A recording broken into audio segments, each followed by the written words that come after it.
Welcome. Hello. Welcome to my inspirational webinar on the UK Global Talent Visa. I have Chandni Dangson, our VIP special guest, who I'll be interviewing today. Um, so just quickly on how it's going to work, I'll interview Chandni first, and then I'll go on to talk about the Global Talent Visa webinar, a bit about myself if you don't know me already, what is the Global Talent Visa and the stage one application process and endorsement, and some of my top tips as well. There's loads of them, but I'll give you the top five and one special one at the end if you want to please hang around at the end because I will give you one tip and an assessor's feedback. So if you want to have a read of that and understand why they give that feedback, please hang around to the very end. And then you can also ask your own questions as well, either to Tadney after the interview or to me after my webinar at the end. So I'd like to introduce Chandni. Welcome. You're on mute. Thank Yes. you. Thank you so Hello. much. Thanks for having me. Excited to Uh, be here. it's so nice to see you again. It's been like 3 years since you received the Global Absolutely. Talent Visa, and Yes. it's so nice to see you smiling still. Um, is there an issue with my voice? Can you hear me okay, Chandni? I can hear you Yeah. okay. Yeah, okay. So I don't know. Maybe someone's got their phone on or something. I don't know. Or turn it down a bit because I think it's working okay. Okay, so let's get started on the interview. So, Chadney, tell me a little bit about your background. I know that obviously I know about you, but let's hear it from you and especially what you've been doing as well. Well, yes, my background. I have been in the media tech industry for almost all my career. I started in digital marketing and now I lead WB as the director of strategy. And earlier I was only in India, managing, sort of the India market. And then once I came to the UK, I'm now handling the India and the UK markets together. So, yep, exciting and, just a great way to, have to utilize the global talent visa and my time here. It's just given me a lot of like, exposure to build my profile. And I would just say that this is like, the best opportunity for now. So thank you, Chadney. When you applied for the Global Talent Visa, I remember you were very hesitant at the very beginning. I don't, I think maybe because you weren't sure, and especially because the way the guidelines are set out, it makes you feel like, are you good enough? But Chadney was an author of her book. She was the top, I think, was it 40 under 44 marketing awards and listed Mhm. in there.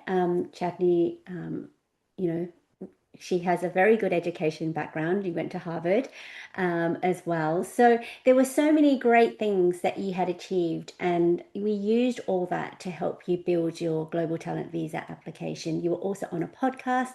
So not only were you working for WWE, you had so many examples of thought leadership within the industry as well.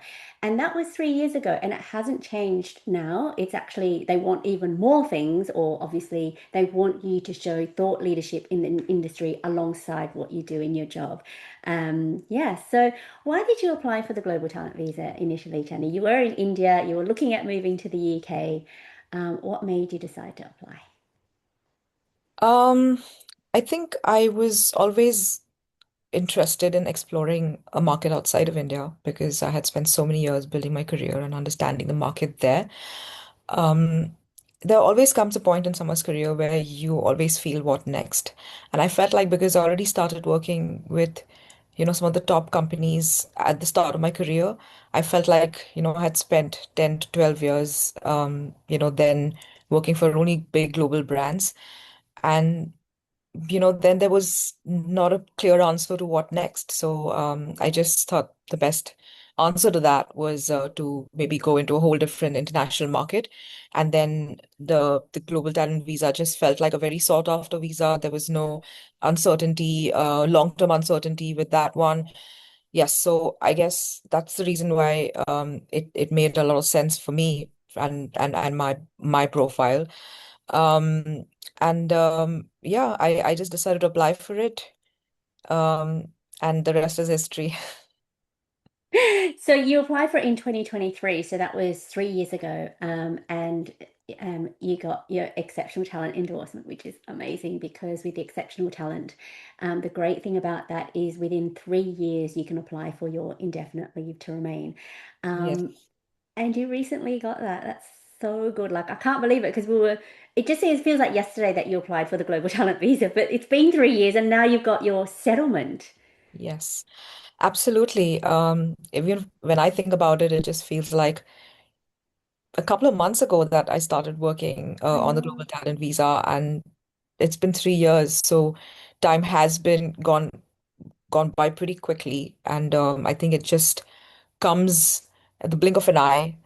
You and especially because you're so caught up in starting a new life in a new country, time does fly. And when I got the ILR, I was just like, I can't believe, something that I've been thinking about um, constantly for the past 2 or 3 years. I have finally reached that, sort of stage where I was working so hard for. So yes, Yeah. it's a full circle and an amazing feeling to finally have the ILR after working towards a global talent visa. That's amazing. It gives me goosebumps because I've been there before and I know how it ends and just getting to share that experience with someone else because no one knows what you're going through unless they've been through it themselves. And this is why I do what I do and I love to do what I do because it's such a lonely process unless you've got someone else to share it with or to tell and to help you through that process. And I'm so glad it just takes me back to when I applied myself, when I see, my old clients coming up to their ILR and I'm like, yes, okay, now this is what you need to do. Go see a lawyer and then do this. So that, it is scary and it is lonely and it's life changing, not only personally, but obviously professionally. So in the 3 years of being in London, because you chose London to be your home, your new home, how has it made an impact in your life and in your career as well? Because you were thinking about moving to London and doing all these things, but how did it actually transpire? Because you've been here now for 3 years. Yes. Um, Absolutely. When I came in, I was a blank canvas. I had absolutely no idea what was I in for. London felt like a great first step to come to the UK because it's such a diverse city, and there's just so much happening all the time. So if you're a professional, it makes the best sense to start, from London. And yeah, I just feel like it's been a great experience being here, compared to when I was back in my home country. I came from a big city as well, from Mumbai. But London has so many opportunities that, like I said, if, when I hit a ceiling, it felt like the natural next step to sort of be in, for a city to be in. So yes, I would say London is the best first decision once you do get your visa. And if the city makes sense, you always stick around, which I have till now. I don't feel like I will ever leave this city, because it's just so vibrant. It's so full of culture, and you never are at a like you never feel lonely in this city.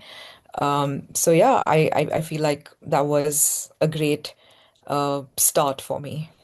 Oh, that's amazing. And talk me through how you navigated leaving India and especially your role or your company. Did you leave your company or how did you go about approaching your manager about possibly moving to London? And then what would that look like for where you worked? Yes.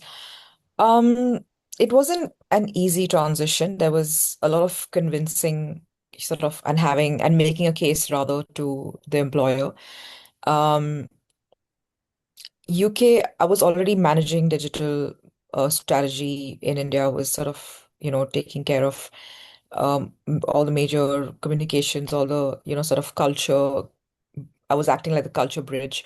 And then moving to London has expanded my role so much. I just sort of pitched the idea that there's nobody who's doing my role in the UK.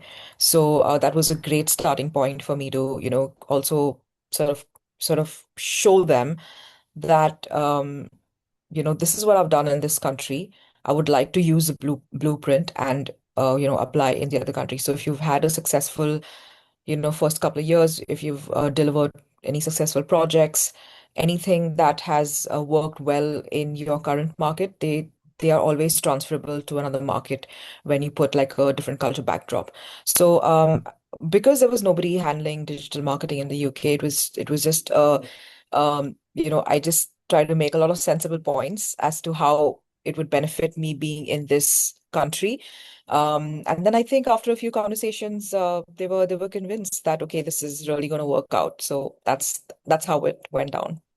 That's amazing. It's almost like you had to convince your company first, then you convince Tech Nation to endorse you. There was a lot of Yeah. convincing, but if you really want it, you will try everything you can and prove your case, and you certainly did. It was so nice to hear that your company was extremely supportive throughout your whole application process. They really were, and it was really nice to see because I speak to a lot of clients who don't want to work for their companies anymore because of various reasons.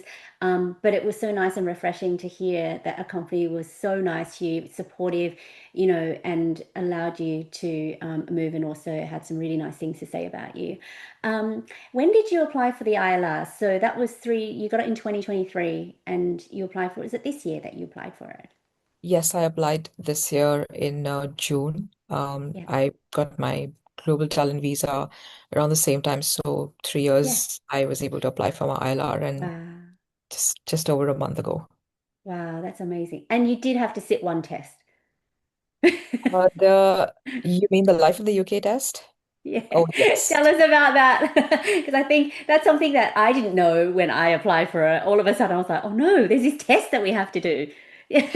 Yeah, it's definitely intimidating in the beginning because you see there's a test, and after giving like so many tests earlier, I was sort of not very kicked about doing this one. But there's also I think life in the UK test is interesting in a way because if you spend some time in the country, you already know 50 to 60% of Yeah. the knowledge. The rest is a lot of studying of history, but I found myself like I mean, of course, when I looked at the material, it did feel quite dry, but after a couple of days, I found myself quite intrigued and Yeah. curious to understand the history of like in the UK and just how you know everything just works in this country. So it's more than being a test, it's just a great orientation for you to be in the country. And I feel like, even though the beginning it was tough to study for it, once I did come out of it, I felt like that's such an amazing test and great material to study. So I would say now that I've done it, I'm glad that I got to do that test and get Yeah. get all that knowledge about the UK. Same. I was the same. It is intimidating and daunting. I bought the book. And I think you can download an app and stuff as well, and Can it do. takes you through a series of multiple choice questions.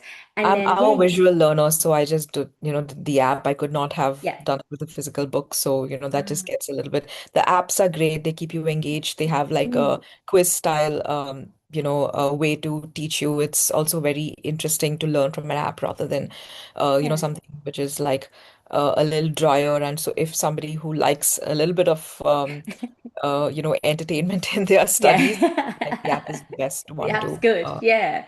yeah. Yeah, so there were very interesting questions. There's like a mix of history, sports, music, food. So yeah, there were loads of different questions, and you're right. It makes you a bit more curious about, some of the things that they asked you, and I think it was a good talking point when I spoke to British people. I even quizzed them, and they didn't know some of the answers, so it was good to do it together. I Yes. really enjoyed it. So you have to pass, I think, was it what's the pass rate? Is it 75%? Is it? Yes. Yeah, I think 75%. that's what it is. Yeah, yeah. So you have to obviously pass, over Yes. 75%. And if you fail, I mean, I didn't, I got it the first time, but if you fail, I think you can take it many You can take times. it And multiple times and the test never expires. So if you took it even 5 years ago, it's still valid. Like it's like a lifetime, yeah, sort of a new feather in your hat. So I would just say it's always a good to have. And if I studied at a time when it was like peak winter, you couldn't really do yeah, anything social, you couldn't really go yeah, out much in like November, December.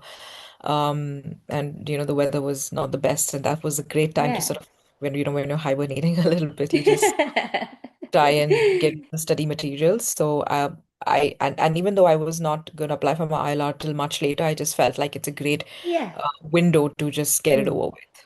That's really good, and you planned it well. I think I had 4 weeks. I didn't realize, and I had to cram it in.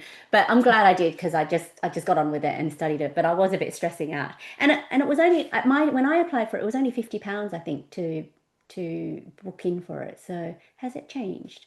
It is £50 even Is it? now. Yeah. Yeah. Okay, that's good. That's not too bad. Yes. Yeah. Yes. Great. So, okay, so given that you've been through the process now, what does the ILR mean to you and your advice to others? So when I was applying for the global talent visa, I felt like I had to prove myself to be in the UK. And when I got my ILR, it was sort of like a agreement, uh, sort of I wouldn't say agreement, that's not the right word, but a green light from the government telling you that now you belong to this country. So it's a very different feeling. The global talent visa application feels more intimidating. It's a more cumbersome process. The ILR, I wouldn't say it's not stressful because you still have to get all your paperwork in place, but the feelings are so different when you get the Mm, global talent visa versus when you get your ILR. The global talent visa is the start of a journey, and ILR feels like, somewhere, of like a finish line to that yeah. to that journey. Of course, not taking into fact that there is a lot more to learn being in this country, a lot more culture to experience, a lot more to take in. But just the fact that the ILR has come through, it takes a lot of the subconscious stress from your mind about permanence in the country. So when I got my ILR, I know just before getting it, everything felt temporary. Like, if we had to be in a house or we had to be in an area, if we had to do something, or maybe even my office, like it just felt like everything was so temporary. Mm. But when I did get the ILR, it just felt like that was a great finish line, and you feel like a big mountain has been lifted off your head, and you can think and see a lot more clearly now into your future. That's amazing. It really is. And it's, as I said, it's life changing. It's one of those things that it gives you a bit of security to your future. And it's so hard. Like I've been on multiple visas, and you are right. The global talent visa is the step to it. But the great thing about the global talent visa is there is a route to settlement. So although it's still contingent upon being in the UK for 3 years if you're on talent or 5 years if you're on promise, the fact that you're going towards the ILR and then once you've got the ILR, it's almost like phew, relief. Like, Exactly. okay, now I'm really, but it's a little journey and it's a process that you have to go through. But Yeah. it's so You nice. also, the other part that I want to talk about is, you also, I mean, you feel a lot of freedom. You feel like you belong. And then the other side is you start feeling very empty, in the sense like you had so much going on from global talent visa to like then constantly worrying about, getting to the next and chasing the next milestone, that the ILR was the biggest milestone. And then once you do get it, it almost feels like I don't know what to do anymore, because I don't know what to stress about anymore. I don't know what to worry about. So it sort of gets there, but that's Yeah. a good problem to have, I'd say. It is. It's strange. It's a strange feeling because it's been on your shoulder for so many years to finally not have it. It's almost like when you're studying for exams or when you're working towards a goal and when that's finished and you've achieved it, what next? Yes. But yeah, it's a good problem to have. But now it's thinking, okay, what do I work towards next? Okay, so what advice would you give to others now that you've been on this journey, not only the Global Talent Visa, but the ILR as well? Yeah, what advice do you have? Because we've got people here that's really wanting to learn from you. Yep. I would say do not self-reject. Do not look at were the mandatory criteria for you to get the visa and automatically think this is not for me or I may not be good enough. For me, it really helped speaking with you in the beginning because being in India, there was not a lot of awareness or help available around getting this visa. So and there was like contradicting information. Some information felt like it fit my profile. Some information felt like you've got to be somebody more accomplished. So it's always great to speak to somebody who's been through the process, and for me it was amazing that I found you, and then you just made it so easy to understand where do I stand. It's not like it was a cakewalk, but it was like very tough to uh, put the application together. But even through that entire process, I would say there's a lot of imposter syndrome that kicks in, and you're like, am I making a wise decision? If you're anything like me, I would say just blindly go for it because the regret of not trying is stronger than the regret of maybe trying. And whether there's a successful answer or not, you have at least given your best shot.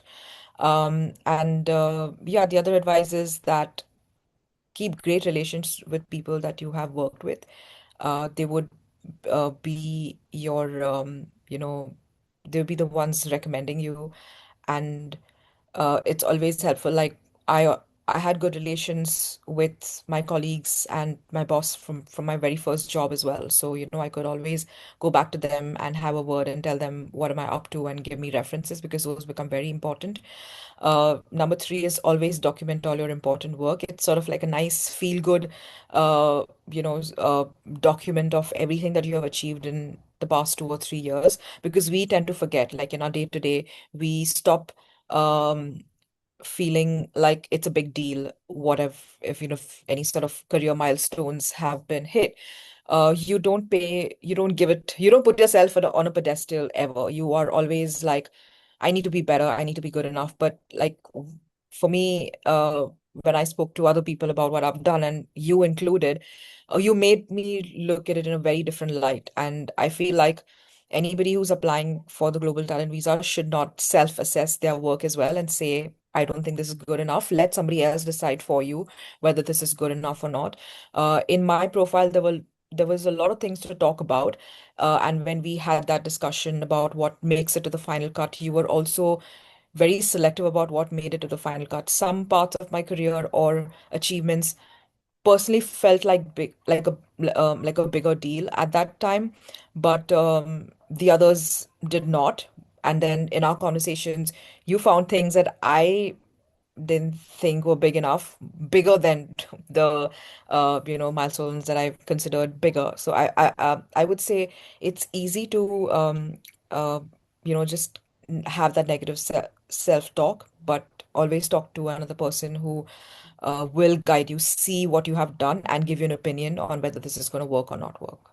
Yeah, that's really good advice, and I'm glad because yeah, in throughout our conversations, even we worked together for months and months and months, and this is an evolving process. You know your career, you've had like 10 years experience, and I've only just met you, but through our conversations, and we're just chatting and talking, and then I'm like, I think that's important. Let's include that. And then things kind of change and then your story changes only because I didn't know them until I spoke to you about it. So it's why I love chatting to all my clients, even if of course, I'm curious. I'm always curious, but I'm also looking for information to put in your application, something that you might not have thought about. And it's just through talking candidly, casually, and then yes, we can put that in. We can talk about that a little bit more, which I really enjoyed because then you always have aha moments. And this is what I loved when I worked with you. There's always like, oh, yes, I can do this. You had a book fair, you had sales from your book, you had loads of things that didn't come into the picture until later on, which was really Yes. exciting to build that evidence with you. Yes, Yeah. exactly. I couldn't have agreed more. Even that time when you did point out some things which felt like this needs to make it to the application, it took Mm, me by surprise because for me, I f- I would not have given the kind of importance that you decided yeah. to give it in my application. So I felt like that was quite a game-changing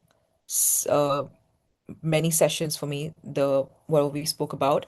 And while talking as well, you find a better way to present it rather than, showing it as is. So Mm, I feel like it's just always a great idea to have that revisiting of your everything that you have done and don't miss out anything at all to list them before considering what makes it to the final cut in your global talent yeah. visa application. Yeah, and I'm really proud of your, I mean, looking back at your application again, because I had a look at it and it was really nice. It's well structured, it's visually appealing. There was a story, and I'm so pleased that, you can keep that. It's like a PhD of your career. That's what a lot of people say is it's, hopefully when you look back, you can see how much you've achieved and what got you to the UK. And maybe you can build on that as your career progresses and see what you can add to it. I know we won't go through this process again. It's like once you've done it, at least now you can just build on what you've produced because you've got something there. Yes, Um, Thank you, Chadney. That was really nice. It was so nice to see you like again. Obviously, we've met each other personally, which is great. yes, Because we met each other online and worked online together. Then we met in London, which was really yes, nice. And I got to see you and give you a big hug, and congratulate you personally. And hopefully I can see you again soon in London. But yeah, thank you so much for sharing your story. It was really, really nice to see what you had been doing. Obviously, you've been doing amazing things for your company, and just in life in general, because it is hard to move, a completely new culture, completely new surroundings, and you've done so well. yes. Yeah, Still feels unreal at this point, yeah, even though I've spent like 3 years and um, considerable amount of time to yeah. sink in, but it still will always have the best feeling of all the hard work that Ah. was put in. That's really nice. It's so nice to hear. And your family's so happy. You've got family coming over, you've got friends visiting. It's really nice that, they can see how much you've achieved, and Yes. they benefit from it as well because they get to go and visit you in London and they get to explore and see London from your eyes. Yeah, exactly. Yeah. So does anyone have any questions for Chadney before we say goodbye and I'll start my webinar? I hope you've enjoyed this. If you have, please put in an emoji. I love emojis appearing on our screen as we can see. Um, Okay, so there is a question. Congratulations, Chadney. What did you have to prove that you had worked in the endorsed field when you were applying for your ILR?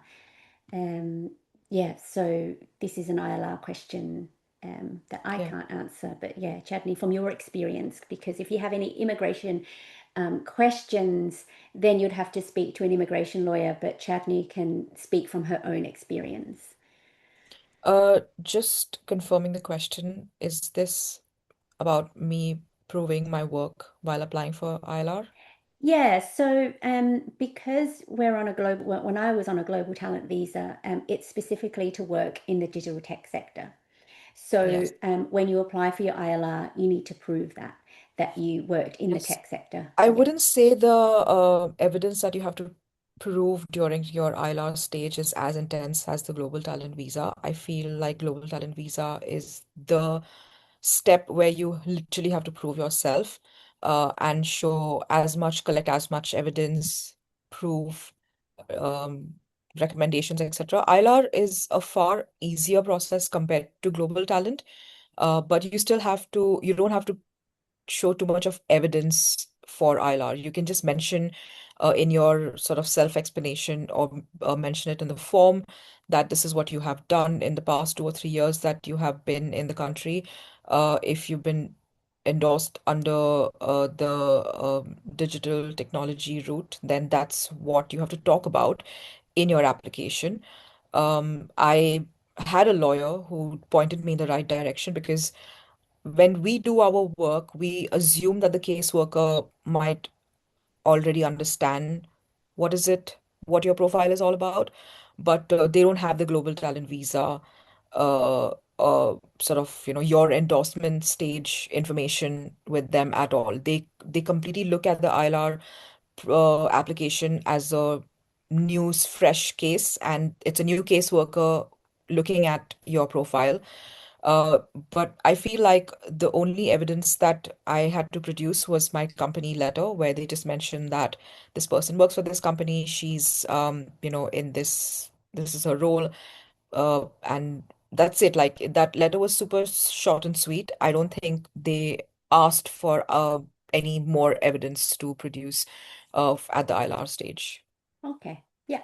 So a letter from your company. I provided, from memory, I provided a letter confirming that what my title was and that I worked in the digital technology sector. I think I also proved salary as well in the Yes. digital tech sector. So I had to prove that. There were loads of other things, but yeah, Yeah, I you guess need to, yeah. it's I didn't really work too hard to get my application together for ILR as much as I did for the Mm, global talent visa. crazy. It's just, yeah, and again, Yeah. if somebody who's applied for a global talent visa will automatically think the ILR process is a cakewalk. Mm. But yes, there is Yeah. some There's thought still, that goes yeah. into it. There is still um I feel like even though my profile and my case was very straightforward, I still felt like the lawyer did help in strengthening it Yeah. and tying in loose ends where they felt like some sections could be better explained. But ILR is completely on how you present yourself rather than worrying about will somebody else think I'm worthy of getting the ILR. Yeah. Get like how it is during the global talent visa where they're deciding whether this person gets it on. ILR is and if all the criteria are met, you have been in the same path that you got your global talent visa in, and you don't have too many. It's more admin, and it's more admin heavy compared to technical heavy to prove your Mm. to get the ILR. Yeah. So it's completely immigration, um, like related rather than the Immigration, yeah. endorsement. Yeah. Yeah. Hope that answers your question. So someone's asking, will they consider the contributions of the last 5 years when you apply for Promise? Um, if you made a profile strong enough within 1 year of the application. Yeah, so if you apply for talent, you've got more than 5 years experience in the tech sector, and then your route to ILR is 3 years. If you go for Promise, it means you have less than 5 years experience in tech, and your route to ILR is 5 years. What the criteria wants you to do is they want you to show sustained national or international recognition in your field, so over a period of time. So if you only have evidence in the last year, it doesn't give them, and you've got 5 years experience, what happened in the 4 years previous to that. So try and get as much experience over a period of time as possible to strengthen your application. It doesn't mean to say if you've got evidence in the last year, it's not going to be accepted. I've seen loads of examples where it is, but it depends on your assessor as well. So the more experience you have or evidence over a period of time, the better. And also a lot of people, what they do, and this is in the guidelines, is they want to apply for the global talent visa, and then a few months before they apply, they do all these things, and then they apply. And the guidelines provide that anything that supports the timing of your application will not be considered, which means you should be doing it over a period of time, not right before you submit. So just be mindful of the timing. So job applications, this isn't about job applications, this is about getting the global talent visa. Job applications come either after the visa, or you can apply for jobs during the process, but it's got nothing to do with jobs, unfortunately. Um, yeah, finding jobs in the UK is really hard if you don't have a visa, which is why the global talent visa is really useful because you can the visa stays with you. So luckily, Chatney already had a job and her job supported her. But if she didn't, and Chatney had the global talent visa, she'd be free to look for any jobs, whether or not it was difficult or not. You'd just be in the job hunting, um, yeah, journey. And you're lucky, Chadney, that you didn't have to do that because that's a whole nother journey that you But I would did. also So like to add that it was a great advantage that my company gave me with a transfer. I was mentally prepared that if I did have to move, and if my company probably did not give me that transfer opportunity, I would be able to come here and look for jobs myself without having to depend on an employer or yeah, having them sponsor me, and which happens in the regular skilled worker visa.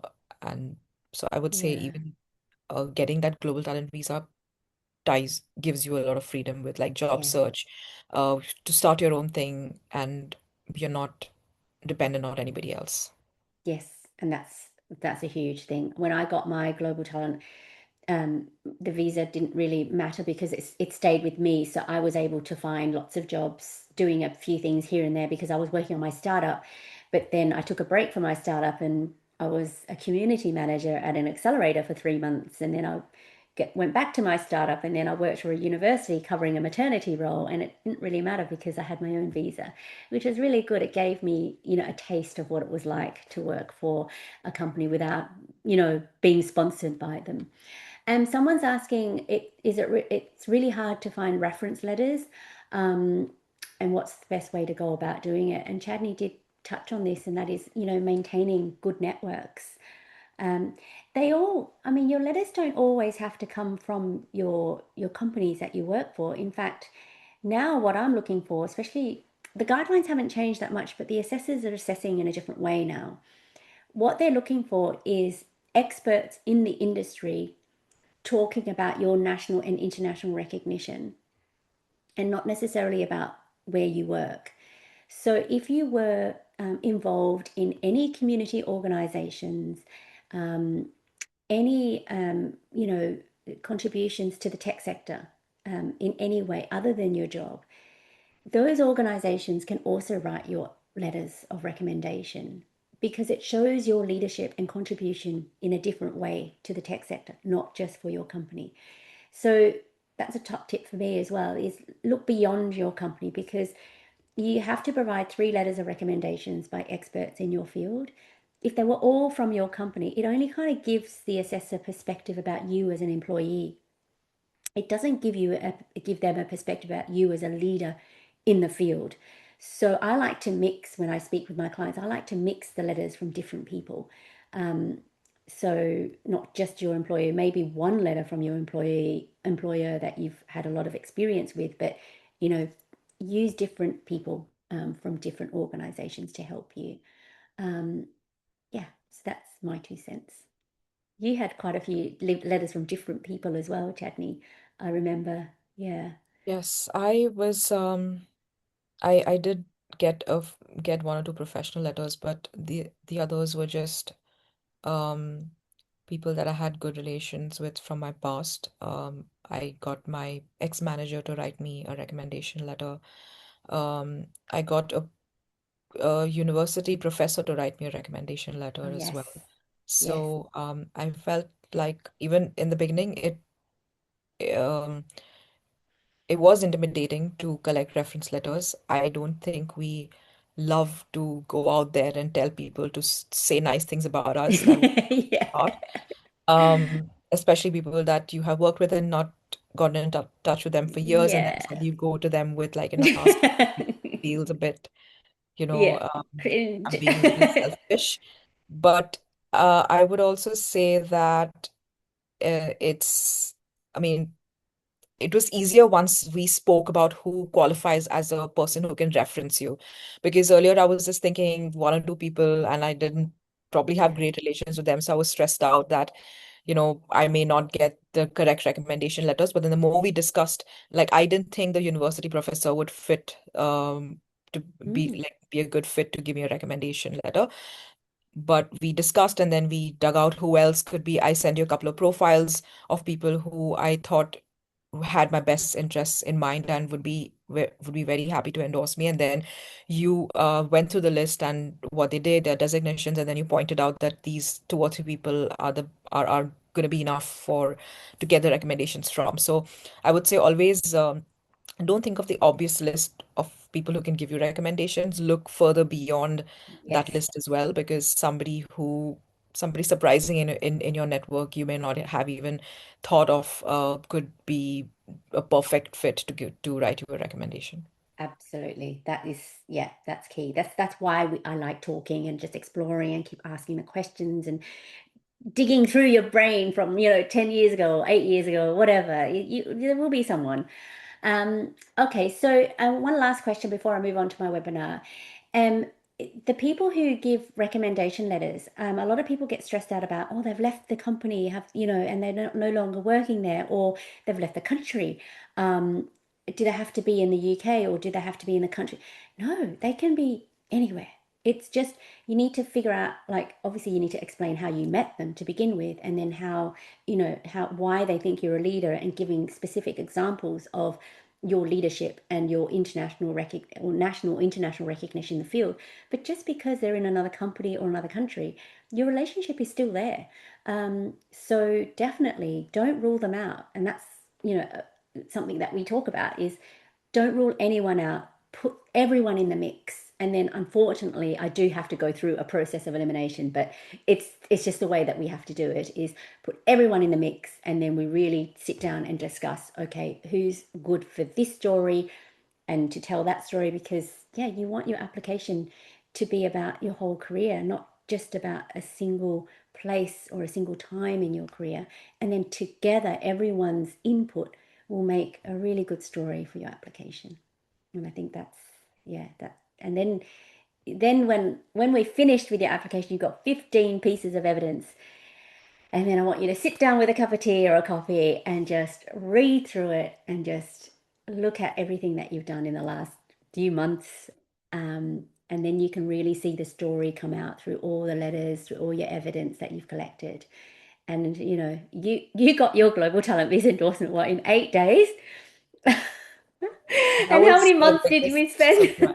I don't think I was mentally prepared to even have the answer in 8 days because it was clearly said it was going to take what 2 weeks or something. So the day I got it, it actually took me by surprise. And they don't really word the letter in a way that it's like they don't start with a line where they say, Congratulations, you have been." They just like start with like a very vague language and and then through it, you're just like, did I make it or did I not make it? That's when I Yeah, get all these emails. Did I get it? Can you tell me yeah, if I got yeah. it? But that's a classic home office email. So I would say it was just I mean, it was a good, pleasant surprise. It took a little bit of anxiety uh, out of the way that I would have faced had the decision come a couple of days later. But yeah, the fact that it came and it was in 8 days also was something fantastic from their side. That is amazing. Do you know what? Now I know that was 3 years ago, because they've changed the process a little bit, and I'll go through the process in my webinar. Yeah, endorsements could happen within, the best I received, my client received, was 3 hours. Someone received it in 27 hours, but your 8 days is up there as well. Yeah, But now they're taking, minimum 3 to 4 weeks. That's minimum. They can take up to 8 weeks. The process has changed a little bit, so that's why they're taking a bit longer now. So, but 8 days, which is which is crazy considering how many months we took in preparing. And then as soon as you get your endorsement, you can apply for the visa almost straight away. My clients have received it in like a day or two, yeah, depending on priority. And again with the ILR, you can apply for it, get super priority, and get it within a day. So yes, the endorsement preparation is the longest out of the whole lot. So, yes, yeah, yeah. But look, it's just the way it is. And I'd rather, if you want anything to be the longest, it's that, because you have to prepare your case. But everything else, can be quick. And That's just the way it is. Yeah, I feel like the biggest hurdle is getting that decision letter. And Yeah. then once that is Yeah. come, Yep. everything else is literally just admin, including getting your visa and getting your ILR Yeah. later. It's very admin heavy, I would say. It is not substance heavy where you have to do the kind of heavy lifting you did while applying for the global talent visa. You don't have to go get references. You don't have to um, Yeah. you know, collect like endless pieces of evidence and then try to piece them together, make a story. All that doesn't happen during the ILR stage. Yeah. That was a refreshing change for me because I know I remember being a little bit stressed about ILR as well, only because it was new and I'd not Yeah. done it before.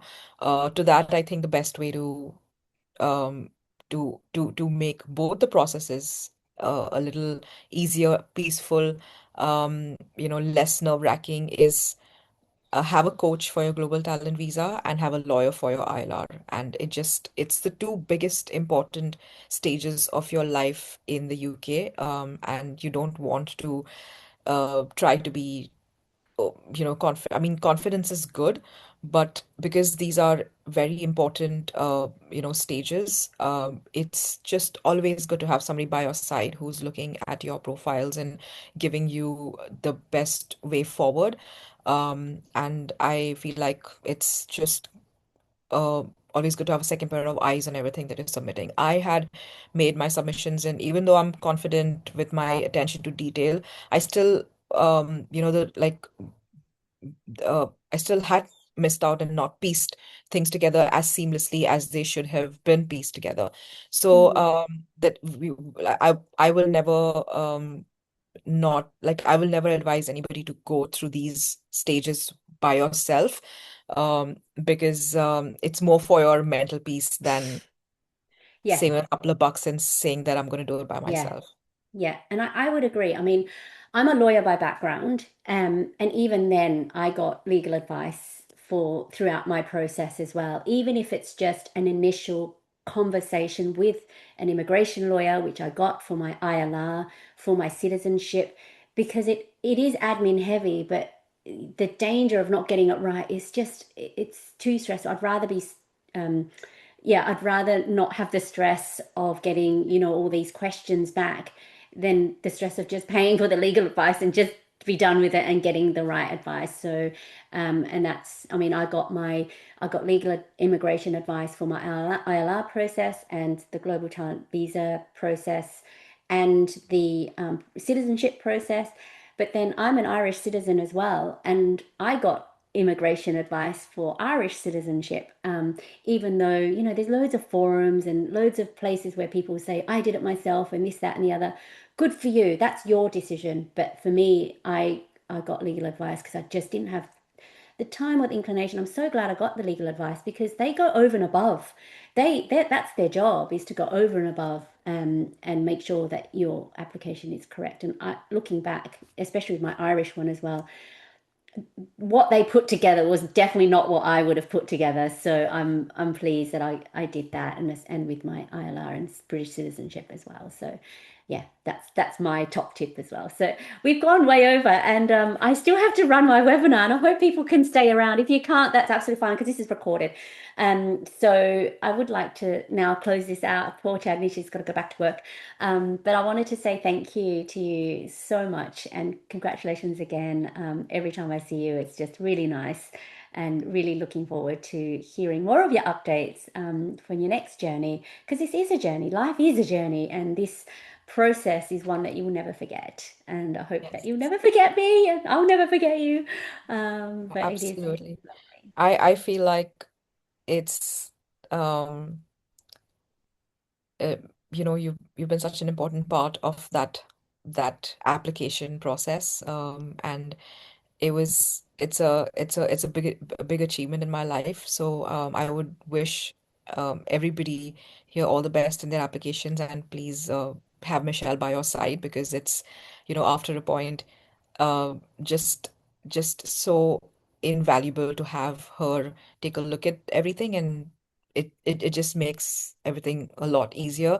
Me having a full-time job and then doing this just took a lot of the stress away from my application process. So thank you so much for like guiding me the way you did. It was so authentic. It was so fresh, and you always felt like a friend that I was talking to rather than, a coach that I was working with.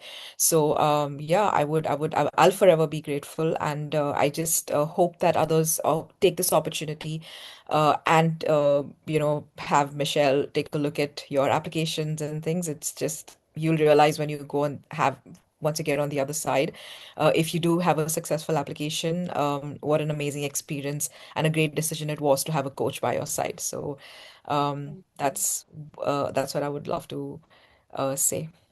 Oh, thank you so much. I really appreciate it. I love you. I didn't pay her for this. But no, thank you. I really do appreciate it. And you've become my friend now. And throughout this process, yes, I'm your coach, and yes, I challenged you, hopefully in the right way. And I wanted to bring out the best in you, and I think I have. And you're Yes, speaking about yourself in such a nice way now, and yeah, all I can say is I'm very proud of you. You should be proud of yourself, for everything that you've achieved. And I'm looking forward to more achievements along the way and keeping updated with all your progress. absolutely. Thank you so much for Thank having you. me, and Thank you. wishing everybody all the best. Bye bye. Thank you, Chandni. Bye. Okay, so I'm going to share my screen now, and I hope that you had some great inspirational, I don't know, bits that you could take from Chadney. And I'm going to share my screen now. I don't know why this is, I hate doing this because it never works, but yes, it has now. So I know this is a long webinar, but I hope it's okay. You can um, go and have your lunch and go back to work if you want, but I'm going to quickly go through this and then take some more questions if you have. Okay, so just quickly, I'm Michelle Hewitt. If I haven't met you or spoken to you, I'm Vietnamese by background. I have an Australian, a British, and Irish citizenship. And I got the British citizenship by virtue of being a Global Talent Visa recipient. I'm now a Global Talent Visa coach. In 2012, I was actually a recipient of the Tier 1 Entrepreneur Visa in the UK. That's a legacy one that's no longer available. At the time, I couldn't renew that visa. So that's when the Exceptional Talent Visa came about, which is now called the Global Talent Visa. So I was a recipient for that. So I switched from Entrepreneur's Visa to Exceptional Talent. And then because it was such a new visa, that the Exceptional Talent or Global Talent Visa, that started in 2014. So I was one of the top 50 that received this visa, and then became the Tech Nation Visa Ambassador because no one really knew about this visa. They needed people to talk about their experience and how they received their Global Talent Visa. Then I became a citizenship as a result. So I got my ILR and citizenship after that. So yeah, so as I said, Chatney is a success story for this. I'm my own success story because I've been through that whole process. I spent 7 years in the UK, based myself in the north of England, in Manchester and Newcastle, and travelled a lot down to London for my startup. I used to be a solicitor in Australia. I was a property solicitor and then became a tech entrepreneur. I had my own tech startup, and that's how I got all my visas in the UK. I wrote a blog about my story about how I got the Global Talent Visa, and that blog went viral because it was such a new thing. And then that's how I started helping everyone. People started contacting me about it. I've done this for 10 years now. This year is my 10th year. So I've coached over 2,000 tech entrepreneurs, senior execs, and tech employees. My average success rate is 90%. As I said, my results, or the results my clients have received, is within 3 to 27 hours. That's the best one. It's obviously not anymore, but the Tech Nation endorsement rate was 54%. It's now 40%, so it has gone down. And exceptional talent recipients have made up 65%, and promise recipients 35%. During COVID, I had a 100% success rate for applicants from Nigeria. And in summer of 2025, last year, I had a 100% success rate. So my clients vary. They vary from people from big tech companies to startup founders, investors, students or graduates from big top Ivy League, Russell Group universities. The list goes on and on. I help people in these these roles, but uh, everyone's story is different. And that's what I love about it, because we talk a lot about, your career, and there's loads of things that we can add to your application, and everyone's is different. No two stories are the same.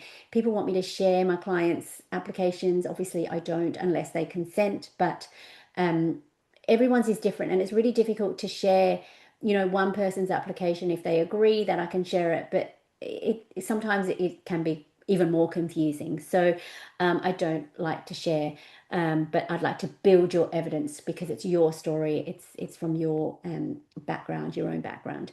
Just a quick disclaimer. I only talk about stage one endorsements. I'm not affiliated with the Home Office or Technation. I'm not an immigration solicitor, and I can refer you to any immigration advice. What I talk about, immigration related, is my own personal experience, but for general immigration advice, I will send you to a solicitor. Over the years, when I was building my application, and even now, I'm always mindful and cognizant of being known as a thought leader in the field. And this is what the Global Talent Visa is about, the endorsement stage. They want you to show any national or international recognition in your field, and they want evidence of it. And these are some of the examples that I provided in my own application, and beyond. Once I got to the UK as well, I was still active in the community, and that's what they want to see. So they want evidence and a story behind the evidence. This is just quick snapshots, but if you were to build this evidence, which I do with my clients, you need to have backstories and experts and letters to confirm what you did and how you made an impact to the tech sector. So these are the types of things that you can do. And it all started with my blog, and that's on my website as well. So that blog hasn't changed 10 years later. It's still there, and I welcome you to read it. I work with my clients, my international clients, over Zoom, and only a few years ago I decided to, and especially during COVID as well, no one was seeing each other, but I decided to host my own alumni event, and invite my clients in London. It is very hard to get everyone together, so these are the people that could make it that evening, and I was able to, congratulate them and meet them and introduce them to each other, because as I said, it's a very lonely process. You don't know who's going through it, and I was able to, network and also introduce my clients to each other, and everyone can share their stories. And that's how I met Chandni as well. And there's Chandni there. So the Global Talent Visa, it was the Exceptional Talent Visa. It's introduced to allow highly skilled tech entrepreneurs and talent the right to live and work in the UK for up to 5 years. It's a two-stage process, so you have to be endorsed by meeting the strict criteria by Tech Nation, and then once you're endorsed, then you can apply for the visa. It's more than a job application, and you'll see, because the guidelines will direct you to examples of the work that you've done, but also what have you done for the tech sector in general. Okay. The benefits, it gives you the freedom and flexibility to live and work in the UK for up to 5 years. You can apply for indefinite leave to remain and citizenship. You can switch from a tier 2 skilled worker visa to global talent visa, and the time in the UK counts towards that. So I've spent, a lot of my clients are on the skilled worker visa, and the reasons why they switch is because they want freedom and flexibility, or they've been made redundant, or they just, don't want to work there anymore, or they've just quit their jobs and they want to see what's next. So you can also bring your dependents with you if you have any children or a spouse. You can register a UK limited company, which when I help students, they can't on their student visa. They can work for a tech company without the need for a company sponsorship, which is why they switch to skilled worker. And this visa is attached to you, and it's quite cost effective. The stage 1 endorsement process is cost effective. It's only if you are endorsed and you go for the stage 2 visa, that's when the fees, are quite high. But you can apply for the stage 1 endorsement as many times as you like. If you are not endorsed, then you can go back and resubmit. And I help a lot of clients resubmit if they've done it themselves the first time, and they haven't got it, then they come to me, and then we resubmit. These are the real benefits that I feel that the Global Talent Visa gives you, especially not only from myself, but from my clients. It gives you credibility for someone saying that you are an exceptionally talented leader or an emerging leader in tech. It gives you a bit of confidence. So if you are working for a company, You are a bit more confident now that someone's endorsed you. You can apply for promotions, you can negotiate your salary, you can go for those opportunities that maybe have been holding you back because you were relying on a skilled worker visa or on another visa. And you always feel like you're on a back foot when someone's supplying you with the right to live and work in the UK. And I would hate to feel that way, especially because you're relying on someone, so you feel indebted to them. So having the global talent visa get rid of all that, because if they don't give you any promotions, if they don't negotiate with you in the salary, if they don't give you any opportunities, you can leave. And that gives you the confidence to do all those things. You become a role model for people in your own countries as well. I get a lot of clients who, from their own countries, and then they tell their friends, and then they come and speak to me about it. So if they can do it, I can do it. Of course, this global talent visa endorsement sounds like you have to be an amazing person having all these achievements and accolades, but if your friend or someone has received it, then it makes it feel closer to you that you can achieve it as well. And it also gives you a bit more security, because once you've got the global talent visa, it is a route to settlement provided you meet the ILR requirements. So that gives you a bit more security. With my tier one entrepreneurs visa, it didn't give me any security. I was back on looking for visas after 3 years. I couldn't renew it. So my only other option was to apply for the global talent visa, and thankfully I got it. So it gives you that extra bit of security as well. Just a few stats here, 90 countries that people are applying from. There's a 40% endorsement rate. There's loads of successful recipients in the last 12 years that this has been going on. There's a 65-35% that go for talent versus promise, 75-25 male and female endorsements. And you can join the Technician Visa Alumni, which is the bigger group, or obviously if you're my client, you can join my alumni. So there's a group in London that meet up every now and then, and you can meet other recipients as well. These are really old stats. I have asked for new stats. I made a Freedom of Information request to the Home Office to look for more stats. This is really old, and this is what they published, but there's not been any more recent ones that have been published. So you can see by country endorsements in these countries are lower than endorsements from these countries. It's just stats. Don't let that put you off. But I do help people from all over the world. And the different skills, there's software engineering, biz dev, data scientists, marketing, there's loads of different ones, and it's just from the drop down menus that's how they got the stats. But as I said, I'm going to be getting more recent stats, and people in these sectors are being endorsed. 1 in 3 have software engineering skills, and 1 in 4 are founders. You can be an employee as well.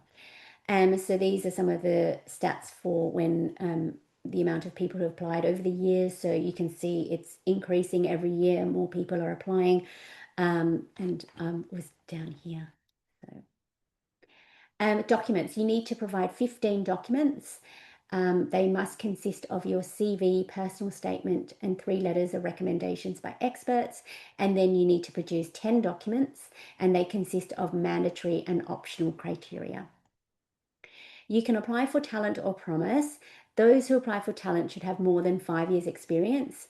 You're later in your career, you prove your leadership through your skills and achievements, and they're more for senior people, so senior leaders, managers, CTOs, CEOs. If you have less than 5 years experience, you go for promise, and you're earlier in your career and you prove your potential to be a leader through your skills and achievements. And these are for students, graduates, or people who are more junior.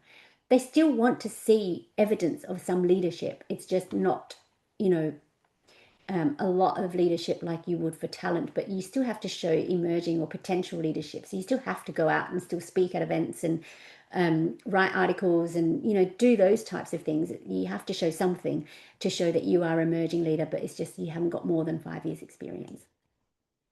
So eligibility, you can have a technical or business skill. This list is not exhaustive. It's just a list that they have. And if you fall outside of these, just pick the one that's closest to you. These are definitely not eligible. And I get a lot of people who work for consultancies like, White Pro, Capgemini, Tata, those types of outsourcers, then unfortunately they're not eligible. So that's pretty clear. Um, if you are an investor, you need to have more than 5 years experience leading investments over £25 million. So if you're a junior investor, you're not eligible. But if you are an investor with more than 5 years experience, you are. And I help people with that as well. You can be an employee or founder as well. It's not just for founders. It does sound like it's for founders only, but it's not. You can be an employee or founder. You have to be working for a product-led digital technology company, and those are businesses that provide a proprietary digital technical product platform hardware as their primary revenue source.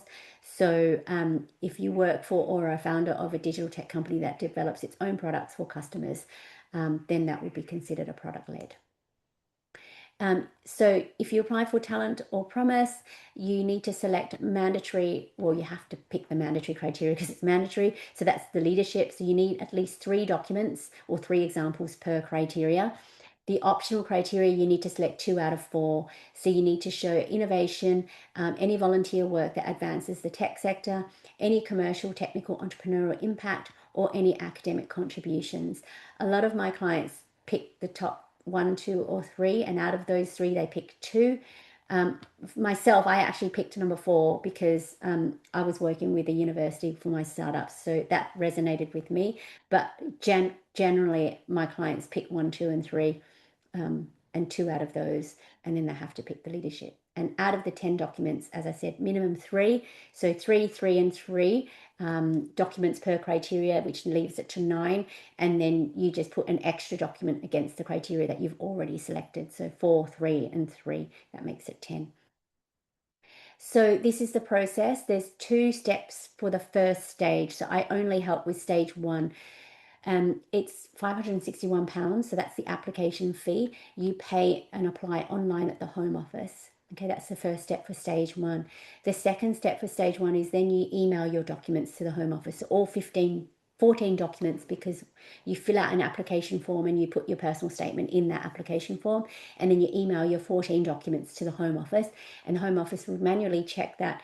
Then they send it to TechNation to be assessed. TechNation has up to 8 weeks to decide whether or not you are endorsed. They send that decision to the Home Office, and then the Home Office will then notify you whether or not you are endorsed. If you are successful, that's great. You go to stage 2, and that's a Home Office visa application. That's when you pay your biometrics, your application fee, your immigration health surcharge fee, which is $1,035 per year, and you have to pay that upfront. So that's where the increase in fees are. You can go for super priority or priority, I think, for stage 2. I don't know because I don't deal with stage 2, but an immigration lawyer will help you, or you can do this yourself. If you are unsuccessful, you can appeal the decision. It costs no money to appeal, and you have 28 calendar days to appeal the decision, and then they have 28 calendar days to respond and tell you whether or not you are successful or unsuccessful. If you are successful in your appeal, great, the Home Office will tell you you're successful, and then you apply for stage 2. If they say you're unsuccessful, they'll give more reasons, and then you can resubmit with the feedback. And this is sometimes where I help clients resubmit with the feedback that they've received, and try and address the feedback and restructure the evidence and application and resubmit again. I help people with all sorts of questions. Am I eligible? Through my discovery calls, how do I present my documents, what's relevant, who can be my experts, loads of questions that you may have, and I'll answer all of them. How much experience do you need? As I said, a good, like, minimum, you'd probably need at least 3 years experience in the tech sector, because you have to show some kind of impact or leadership. And if you only have 1 year, that's not quite enough. I'd like to see at least minimum 2 or 3. I have people who have 15 years experience, which is great. The problem is there's too much evidence, but we can only go as far back as 5 years. And then obviously the rest of the story can be in your evidence, because 15 years is a long time, so there has to be a load more evidence there. My website is there. There's loads of resources. You can book in for a free discovery call, but you need to fill in my eligibility questionnaire. And if you are eligible, I'll invite you for a free 15-minute discovery call. And I've got loads of information on my website as well, so have a look at that. My top 5 tips. This is about telling your story through the 15 pieces of evidence. Your tech network is your net worth. People do need to support you in this. The assessors are not just assessing you, they're assessing your experts as well. So there have to be good, people in the industry that have their own achievements and accolades. This process is about self promotion. It's about convincing the assessor why you deserve to be in the UK. You can't ask them to determine whether or not you should be in the UK. You basically start with, I need to be in the UK. I deserve to be in the UK. And these are the reasons why, through the evidence that you present. Being eligible is one thing, but meeting the criteria requires a whole strategy to be put in place. So I deal a lot with people who are eligible and they go off and they do their own applications. Unfortunately, they don't meet the criteria. They come back to me and say, I was eligible, but I couldn't meet the criteria. Can you help me restructure and meet the criteria? So that's what I do. Contact me sooner rather than later if you need support, because I need to check your application before you submit. Once you submit, that's it. When you appeal, it's difficult to appeal because you can only reiterate and clarify the evidence that you've produced. You can't add new evidence. And for new evidence, you need to resubmit a whole fresh application. So it's easier and better to get me to check it before you submit, because I can catch anything before you submit. And yeah, don't need to waste time, because as I said, once you've submitted, 8 weeks potentially that you have to wait. So I'd rather you spend that time making your application stronger and then submitting your application. Assessors don't click on links. So if you have an image, source that image with a link, but just don't just put links throughout your evidence. Every link needs to be accompanied with an image. Okay, so that way the assessors don't have to click on it, but it's a source to the image. These are some of my packages. I've got loads of packages. It starts with a free discovery call. I have online leadership in tech course if you need it. I have a DIY membership area with some of my templates and explaining the process. My strategy session is what your application could look like with all your evidence. And then I'll plan it out for you. Then you can do it yourself, or you can come back to me and I can review your application with a strategy session to help you build your application and review it like an assessor, but I'll also give you tips on how to make it stronger. My most popular package is my premium coaching package, where I help you from start to finish and I'm in there with you with your documents. That's my most popular package. Appeals, I help with appeals as well. So if you've done it yourself and you need help in appealing the decision, I help with that as well. So finally, this is a big tip. AI tools is a big one at the moment. The guidelines provide that the use of AI or ChatGPT or Claude within your application is not acceptable. For example, in the creation of letters, personal statement, your evidence documents. The standard required for global talent endorsement requires that your application is created by you. All reference examples of work must also be accompanied by verifiable evidence, like screenshots, as I mentioned, needs a URL, press clippings, company approved performance data in order to qualify. The use of AI or similar tools may weaken your application or potentially raise concerns regarding the validity of your application.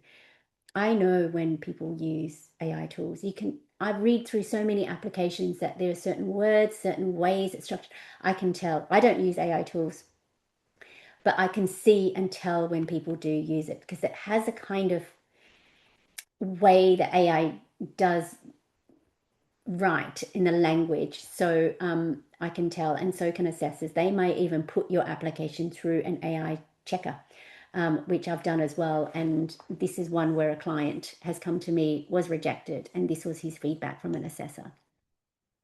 There were strong indications that elements of this application were written using AI tools.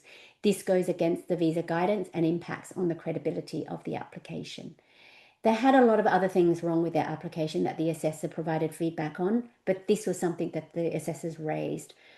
Based on the above, the evidence provided is neither sufficient nor compelling to meet the criteria, and therefore the applicant cannot be endorsed for this visa. So it's unfortunate that, when you get this feedback, how can you appeal if they've had seen that they feel like it's the only thing you can say is I didn't use AI tools, and where's the evidence? Like that, it's really hard to appeal based on this feedback. And so another assessor will look at it and say, well, yeah, it looks like it's AI tools, and they can say the same thing and say rejected. So please try not to use AI tools. I know it's very tempting to, but the risk is so high.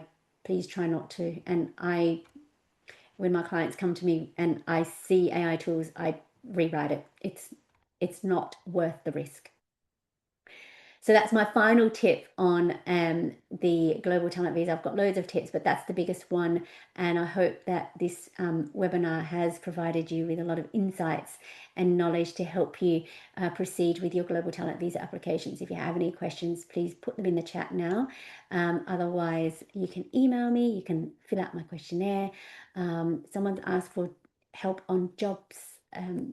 There's lots of job application, job websites you can apply for jobs, but make sure that it also provides visa sponsorship as well if you're applying for jobs, because that's one thing that recruiters, they want you to have your own visa, or they will say, well, the company's not employing anyone that needs a visa. So this is why the Global Talent Visa is so important and gives you so much freedom and flexibility, because you say, I have a visa, I just need a job, and then you apply for the job as normal. So that's the answer to that question. Thank you so much for sticking around. I think loads of people have stuck around. Some have gone, but that's okay. I know this is a really long webinar, but I'm going to leave it here. Unless you have any other questions, please put it in the chat now.